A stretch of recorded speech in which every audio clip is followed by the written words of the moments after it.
So let me tell you the story about how I definitely stopped forcing my students to think in English. It happened in 2004.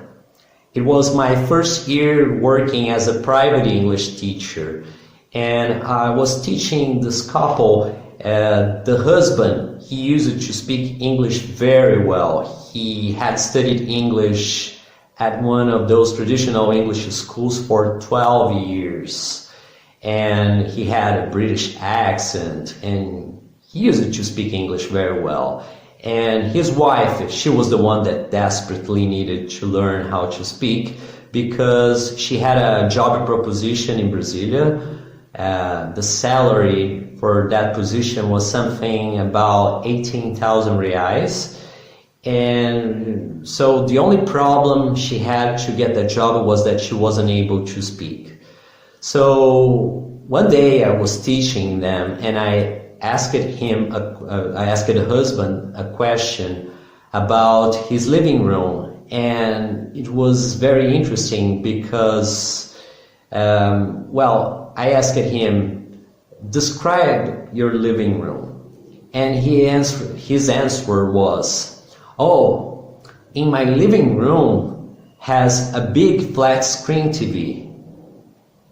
And that was very interesting because he wasn't allowing me to use Portuguese during the classes because he said that we had to think in English.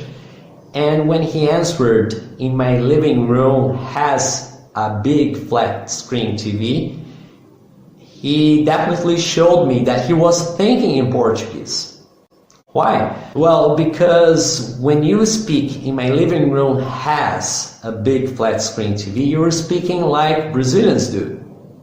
In Portuguese we speak, na minha sala de estar tem uma grande TV. And that's what he did. But in English, we don't do that. In English, if he was really thinking in English, he would have answered, in my living room, there is a big flat screen TV.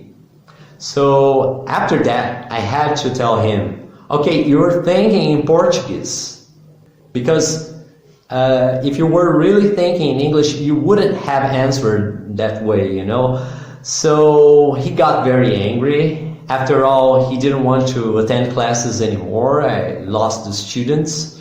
But, well, for me, it was a very good experience because since then, I have been sure that it's not really necessary for you to think in English to speak, because most people who are able to speak very well, they are thinking in English, and not 100% of the time, but I can say that most of the time they are planning their answers in Portuguese. It's our natural language. Of course, if you live in another country for like 5 or 6 years, you will stop thinking like that. You're going to definitely think 100% in English. But I believe that your Portuguese is not going to be so well after that, because you will start thinking all the time in another language.